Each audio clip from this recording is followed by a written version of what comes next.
It's no secret that the Islamic Republic of Iran has a complicated and, let's call it, volatile relationship with the US. But this isn't anything new. After escalating tensions with Iran in May 2018 by withdrawing from the Iran nuclear deal, President Trump did express a willingness to meet with Iran's president, Hassan Rouhani. I believe in meeting. I would certainly meet with Iran if they wanted to meet. An offer Rouhani seemed to be open to, saying, quote, "If the US government is willing, let's start right now. If there is sincerity, Iran has always welcomed dialogue and negotiations." But Iran's supreme leader, Ayatollah Ali Khamenei, was not interested at all. And in Iran, the supreme leader has the final word. Which got us thinking, just how much power does the supreme leader of Iran actually have? The Islamic Republic of Iran is a key player in the Middle East. And whether it's the wars in Syria and Yemen or its nuclear deal with Western powers, the Persian country always seems to be right in the center of controversy. And while the country has elected political offices like the presidency and legislative body, a lot of power belongs to one man, the country's supreme leader. And his powers are far-reaching. When it comes to politics, the supreme leader has direct or indirect power over the executive and legislative bodies of government through unelected councils that he controls. Essentially, he is the most influential political authority and serves as the head of state. So, while the country does have a president, that position does not wield as much influence as, say, an American president, for example. And the same goes for Iran's legislative body. For every elected position in the government, whether it's the position of president or members of parliament, the body they call the Majlis, there are unelected or supervisory positions that kind of actually have the final say when it comes to matters of law and key matters of the state. For example, the Guardian Council, which is an independent unelected body, has the power to veto legislation Parliament passes if it deems the laws unconstitutional or against their interpretation of Islamic law. The Guardian Council consists of 6 theologians appointed by the Supreme Leader and 6 jurists who are appointed by the judiciary and approved by Parliament. It can also bar candidates from running for political office. The Supreme Leader also wields the most influence over the country's military. He not only serves as the commander-in-chief of the armed forces, but also as the head of the country's intelligence services, meaning he alone has the authority to declare war or end it.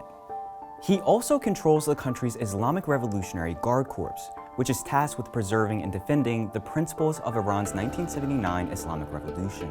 Chiefs of Iran's Islamic Revolutionary Guard Corps can report directly to the Supreme Leader. The Supreme Leader can directly bypass the Minister of Defense, directly bypass the President, and in fact task heads of the Islamic Revolutionary Guard Corps with missions. The IRGC is divided into 2 parts, a domestic wing and a foreign wing, called the Quds Forces.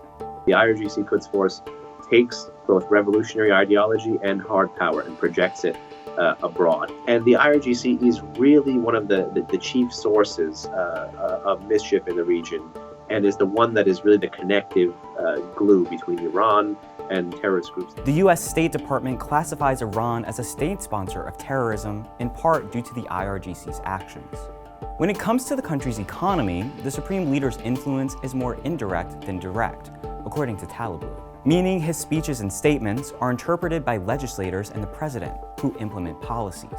But of course, the Guardian Council is always there to strike down policies that might veer too far from the Supreme Leader's vision. But Iran wasn't always run like this. Iran was ruled by monarchs for thousands of years, known as Shahs. The most recent monarch was Mohammad Reza Shah Pahlavi, who seized power in 1921 after a coup. The Pahlavi dynasty was largely secular, pro-Western, and backed by the United States. The rulers were also extremely authoritarian and became increasingly unpopular among some Iranians. So in 1979, Islamists, leftists, students, and guerrilla groups came together to protest the Shah's rule over Iran. That dissatisfaction culminated in a revolution that ousted the monarchy.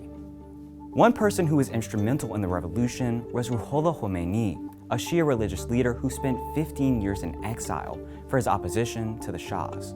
You saw millions of Iranians begin to look to Khomeini as kind of this umbrella-like figure who would lead the revolutionary charge against the monarchy, against the Pahlavi monarchy.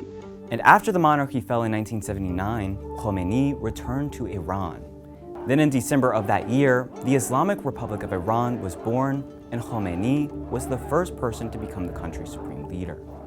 Khamenei died 10 years after leading the revolution, and Ali Khamenei took his place. He still serves in that role today. And the title of supreme leader continues to be the most powerful position in Iran 40 years after the revolution. It's been about 40 years since the position of supreme leader was first created in Iran. What do you think the future holds for this position? Will it continue to hold all of the power there, or will it have to evolve and change over time? Let me know what you think in the comments below, and don't forget to like and subscribe.